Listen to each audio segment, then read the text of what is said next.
I think I've struggled throughout with the copious amount of paperwork that I've had to generate, and I've had to read through in terms of the city, and how I find that whenever I provide information to the city, it's one, used against me, but also twisted out of context. And a good portion of the report that you have before you has numerous situations, and we could go on for hours, but in light of time restraints, I think let's not. But, for example, the attendance standards. I have never, in my employment, I started work primarily, I started at the Fine Arts Museums of San Francisco in 1983. I came down from the airport after 14 years at the Fine Arts Museums of San Francisco in 1997. I've been at the airport since 1997 to present. At no point in time has my attendance ever been questioned. Has my product been suspect? Has my accountability for where I am and what I do, and using the protocols that the airport has established with security badges and access to buildings. That is not true for other individuals. But interestingly enough, upon my return from my family leave absence, all of a sudden I was fair game for scrutiny.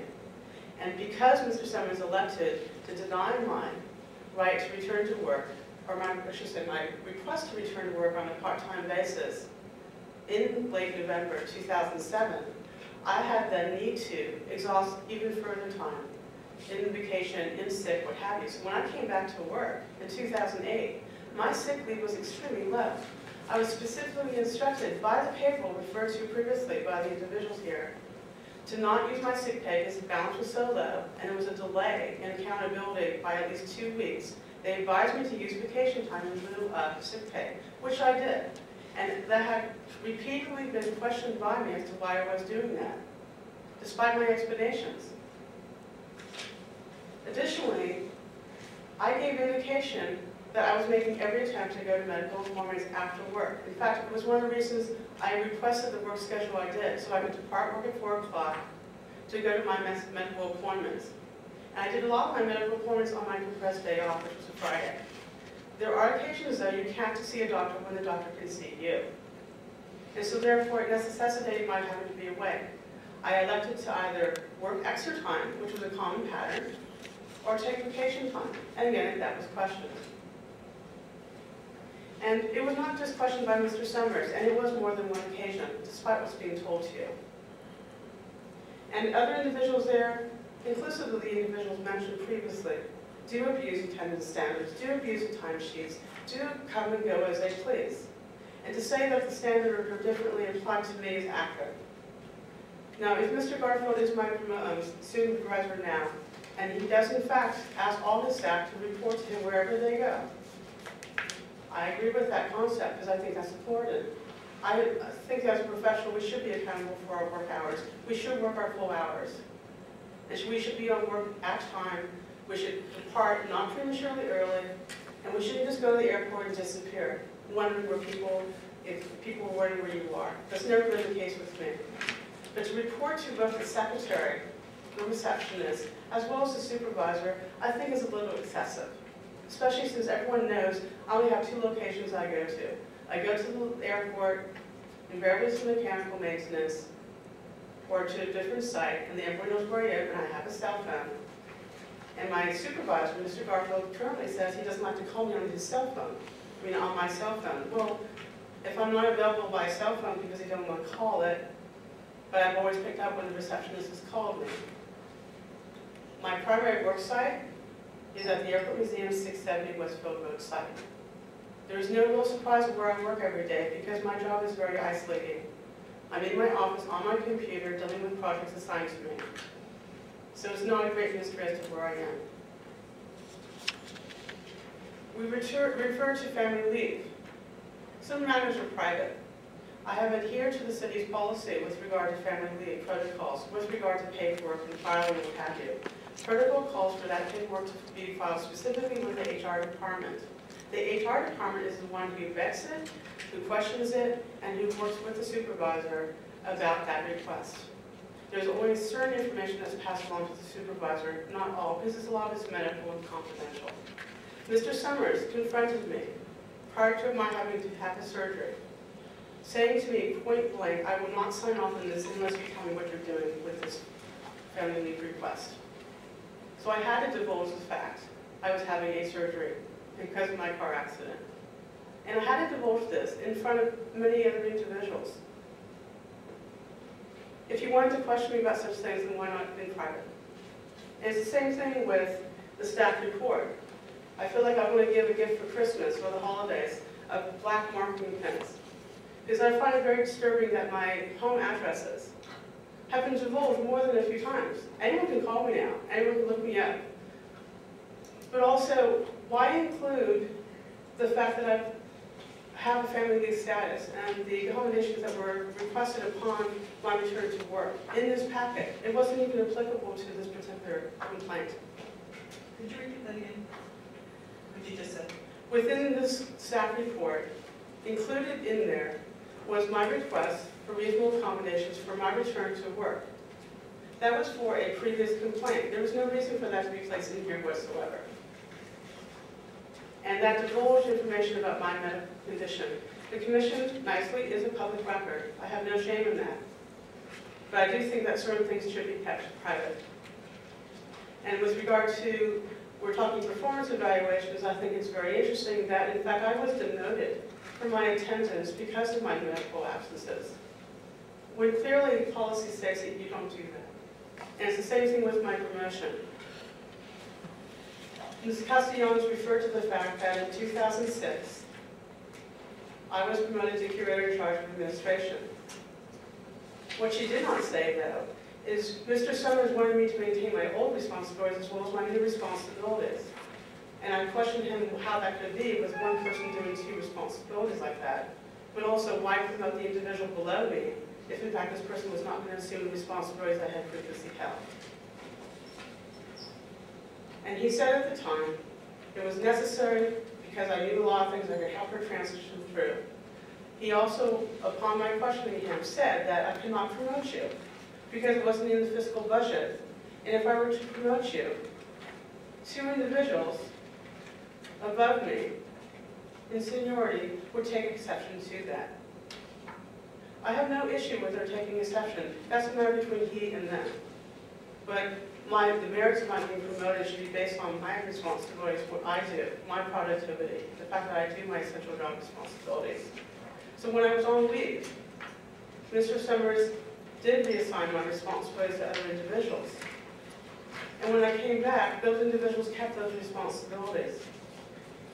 What Mr. Castellanos did not say, though, is when I was away, there were new hires.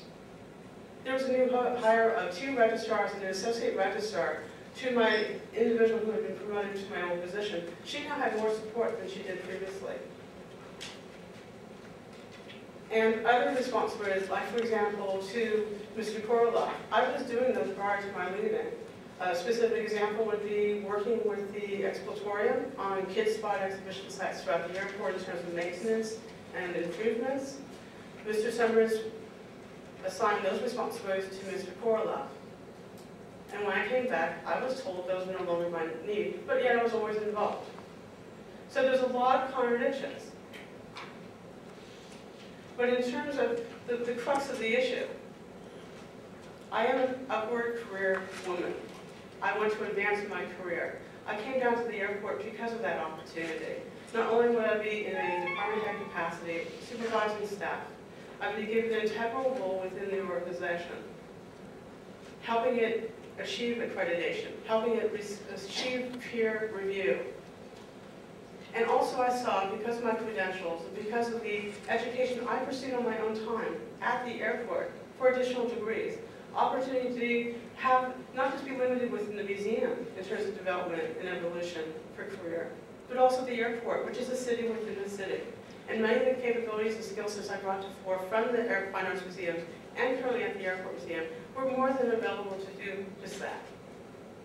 And in fact, one of the suggestions I had made voluntarily when I'm undergoing this whole discrimination process is to have a little distance from the situation, if you will, asking to be transferred on a part-time basis, temporary if you will, to the risk management department at the airport to work on a project.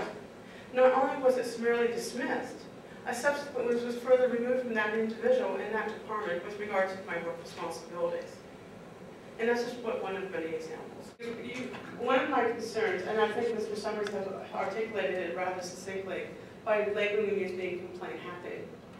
Once you have that stigma, I think, for example, one of the reasons why the staff report provides so many discrimination complaint listings, despite the fact that they were not even acknowledged or pursued further, was they wanted to affirm the fact that I am complaint happy. I tend to file too many discrimination complaints.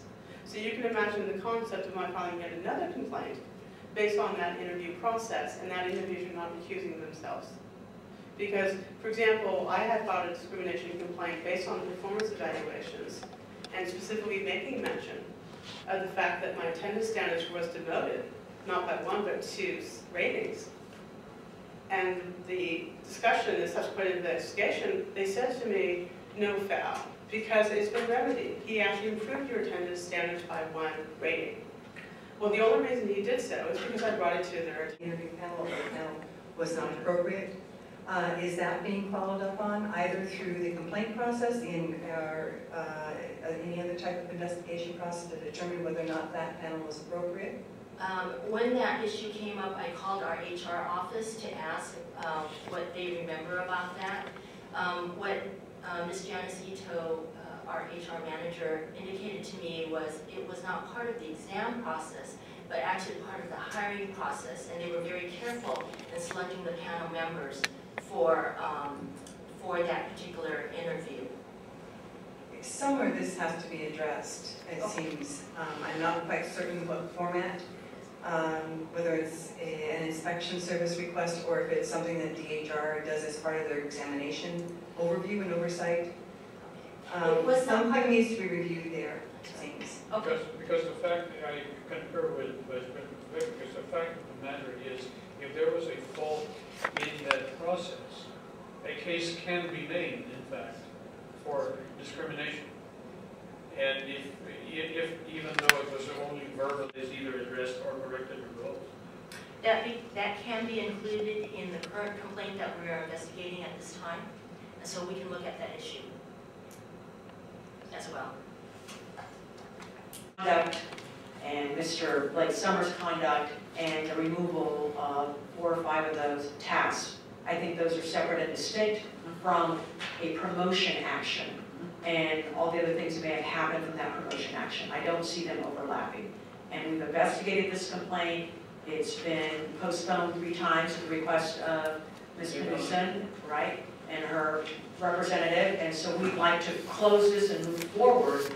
And then when the other complaint comes forward, and if there isn't a decision that satisfies Ms. Knudsen, then she also will have the right to appeal. But that is a separate action. It is a promotion action. And it's a panel that's involved. It's different individuals. So I would argue that I would hope that the commission would make a decision on it. I think that you said something very key. There's been overlap. And I think what remains to be seen is I have been dealing with the situation since 2007. And I think most people in my circumstances would have long given up. I'm doing this for the right reasons. I'm doing it not just for me. I'm doing it for others in the city system. Because my hope is that other individuals start coming forward with issues and concerns, and maybe there would be a remedy and a resolution and an improvement in the working conditions, because we also are proud to be civil service employees. We're proud to be a participating worker, and we want to have evolution. I find it ironic that the very reasons I was attracted to the airport, because it was a business enterprise, because it prided itself on promoting its staff within and providing the tools for promotion, it doesn't seem to be applied consistently, and I'm a perfect example of that. I think that I'll summate with one statement. It's simple. I filed a discrimination complaint in March of 2008. As a result, I have had and been still doing and still receive retaliation. It's against the law. Good evening, Mr. President, Commissioners. I'm Cecilia Jaroslavsky. As the Commission may recall that I have presented my own discrimination complaint before you previously 5 times. I was wrongfully terminated and reinstated for arbitration. And I want to talk today about the larger process and how it is completely inadequate in the way Human Resources and Micki Callahan, is handling all of these complaints. I'm here to support Ms. Knudsen with her complaint, and apparently the unbridled arrogance and boldness of human resources and Micki Callahan continues, as it has become very clear to me and many others that violations of civil service rules is the norm. I want to speak specifically to what seems to be a common thread in breaking confidentiality agreements and bringing confidential information to this commission when it was required that it remain confidential. I refer to not redacting information, which occurred in my case as well. I refer to taking information submitted by appellants and using it against them quite harshly. That also happened in my case and in other cases. This is quite astonishing to me. In following the Civil Service Commission agendas, it is obvious that there are many employees who have been wrongfully terminated and discriminated against. How much are these continued violations by Micki Callahan and her department costing the city? I know several who have been reinstated with full back pay. Based upon the number of complaints that have come before this commission, it is also clear that all of the complaints before you must be investigated by an outside party. This commission has been provided more than sufficient evidence that Micki Callahan and her department be investigated for violation of civil service rules herself, just in the way she's processing these complaints. This commission has the authority and responsibility to prevent civil service abuses committed by department heads, as alleged in my former appeal, as well as many others that have come before you. As an important side note, the agenda for this meeting was not on the public website until I called and asked about it this most recent Thursday. It was finally made public on that day, effectively only giving the public 48 hours notice of this public hearing. This seems to be yet another attempt to keep the taxpayer in the dark regarding ongoing process violations and violates public hearing issues. These issues will not go away until these complaints are taken seriously and Micki Callahan is investigated by an outside third party. I urge this commission to overturn her denial and uphold the appeal by Ms. Knudsen. I thank you very much for your time.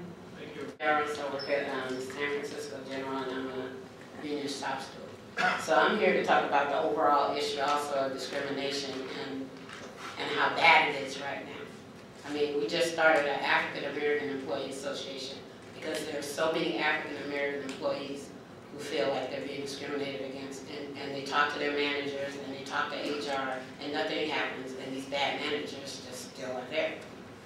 And they get away with it. With all due respect, we certainly will want to hear. I know, I'm going to talk about her case, and talk about her case, and I have no doubt that she is correct. And the way that some of the terms that were used are being dismissed, the fact that this manager only was sent to a class as punishment for something that severe, I think his punishment should have been a lot more severe for what he did and for the anguish that he's putting her through. I mean, I can see just from her talking. I mean, this woman is going through torture. And it's not just about what happens at work, it's about what happens when she leaves the work, and how it's affecting her, how it's affecting her family, how it's affecting the co-workers around here who are probably terrified to speak up now because they've seen what happened to her. So I really hope that you uphold her appeal. It's really the right thing to do. And you can deal with all those other issues at another time, like you said, but I don't know how you separate all those things, because to me, it's all connected. It's very odd that you're only going to deal with this one fact and leave everything else associated with it out. I don't know how you can make a just decision when you don't consider all the facts. My job with SEIU Local 10-1. I think in order for the department to arrive at its findings, the department has tried to narrow the definition of adverse employment action. The prior standard for a claimant to prove a retaliation claim required that you have to prove a loss of pay, a loss of a job, or some tangible loss of a job benefit to win your claim against retaliation. The Supreme Court has changed and broadened that definition. In the Supreme Court decision of Burlington Northern versus White in 2006, the Supreme Court consciously expanded the definition of term or condition of work to include any action that an employer or a supervisor does which might deter an employee from filing a complaint or testifying for another employee is an illegal act. And the Supreme Court made this decision even in cases where the original complaint of discrimination turned out to be unfounded, as long as the complaint was made in good faith. In this case, the original complaint was upheld by this commission. And then you take the evidence that's come before you, calling the appellant here complaint happy, not happy with her job, she's outgrown her position, that her job functions have changed.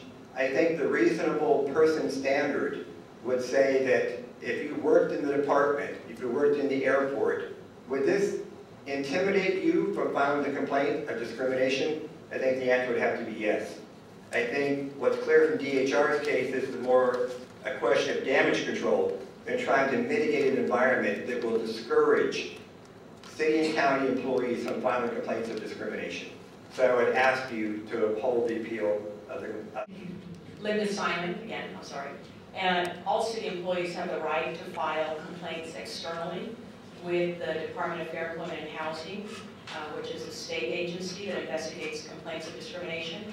Or an employee may also file with the Equal Employment Opportunity Commission, which is the federal agency that investigates complaints of discrimination. And we have this information available for employees, and we put it on our website.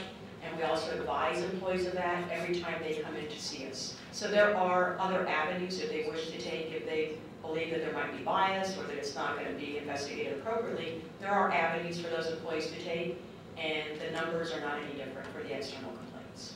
My name is Lois Scott. I'm retired from the planning department in 2009, and I found that report very interesting in that 3/4 of the city employees in toto are over age 40, but I would not conclude that just because there had not been a large number of discrimination complaints that discrimination doesn't exist. I strongly believe there is a structural issue, and I think President Normandy just referred to it in relation to resources for making investigations. I think that city employees believe they're not going to get a fair shake when they make a discrimination complaint, because the same department, Human Resources, that's giving advice to departments in terminations and discipline is also the investigating agency. And I don't think there is an arm's length relationship. I think it's too in-house, and I think that the track record of so few findings of actual discrimination combined with this structural issue is the reason that this problem isn't before you more. I don't think it means that the problem does not exist. So that's my comment. During the hearing, 10 witnesses in support of Ms. Jaroslawski's appeal alleged a pattern of age discrimination in the city and in the planning department. The commission requested that DHR investigate these allegations of age discrimination in city departments, and particularly the planning department. As background, the Age Discrimination in Employment Act prohibits discrimination against any person 40 years of age or older. In the report submitted to you from the Department of Human Resources, we included workforce information from 2009. We have the most current information from 2011, and I'd like to present that. As of May 2011, there were 27,441 city employees, of which 20,822 are 40 years or older. 76% of the city's workforce is over 40 years of age and falls under the protections of the ADEA. A review of all discrimination complaints filed between 2001 and 2011 shows that there were 974 discrimination complaints that have been filed by city employees. Of these, only 93 cases cited age as a basis for the complaint. This is particularly noteworthy. 76% of our workforce is over 40, yet only 9.5% of the cases filed allege age discrimination. Perhaps more significantly, in the last 10 years, there's only been one finding of age discrimination of the complaints filed. And specific to the planning department, between 2001 and 2011, only 5 complaints of age discrimination were filed. One is currently pending investigation, and 4 have been closed, none with a finding of discrimination. In conclusion, 10 witnesses provided testimony before the Commission on October the 17th and alleged rampant age discrimination in the city. Our review of our records shows that only one of those witnesses has filed EEO complaints, and that one witness has filed 2 complaints. She withdrew one of the complaints, and the other complaint was investigated, and there was insufficient evidence to sustain discrimination. So, Commissioners, as the record demonstrates, age is not rampant in the city. In fact, the number of complaints filed throughout the city have been very minimal compared to the number of employees that are over the age of 40.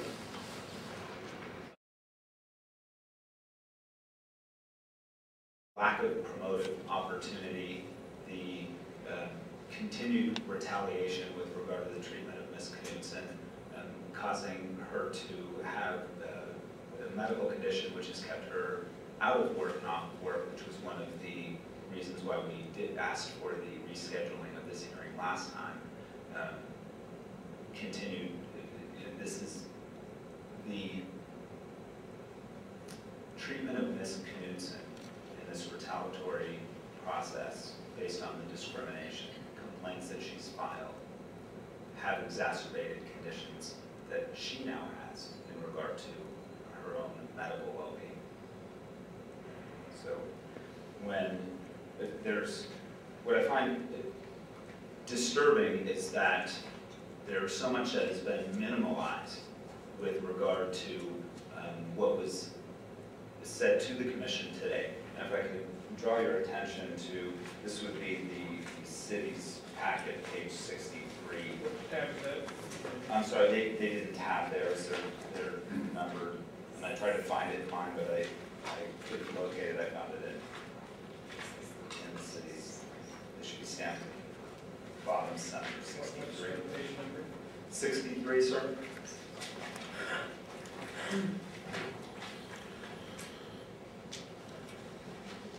Investigative report. Yes, sir. Page 26 of 28, upper left-hand corner. Okay. So, and this is what I referred to earlier, when we talk about the minimalization of these actions. It is specifically stated here in paragraph 2. You are unhappy here. Look at all the complaints you have filed. Do you want to quit? Mr. Summers stated that yes, he made that statement.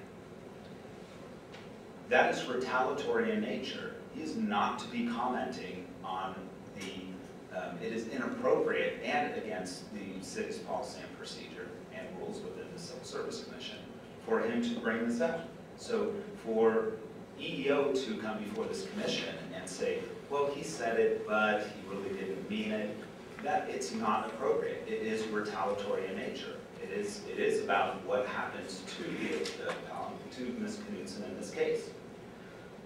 Furthermore, your complaint happy would indicate a form of intimidation. Your complaint happy, which makes Mr. Summers unhappy, so stop filing complaints. That's what's intimated there. And that's what happens when he speaks to Ms. Smootler, who's his secretary, assistant, I missed her title, but that's where she feels in a sense of entitlement to have free reign because she's right there with the boss. And so she can act inappropriate. Don't sit there all proper.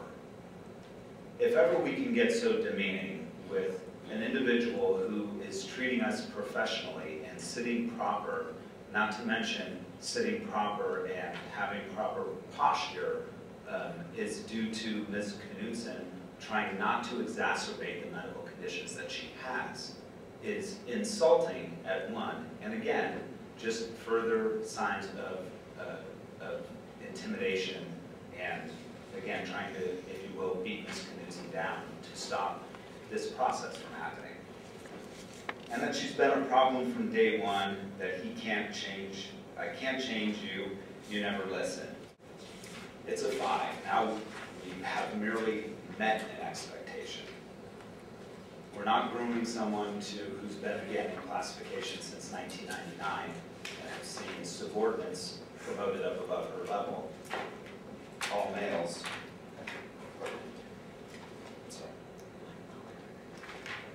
again, there's a lack of any basis or rationale for this reduction in rating where it could be in comments regarding overall performance.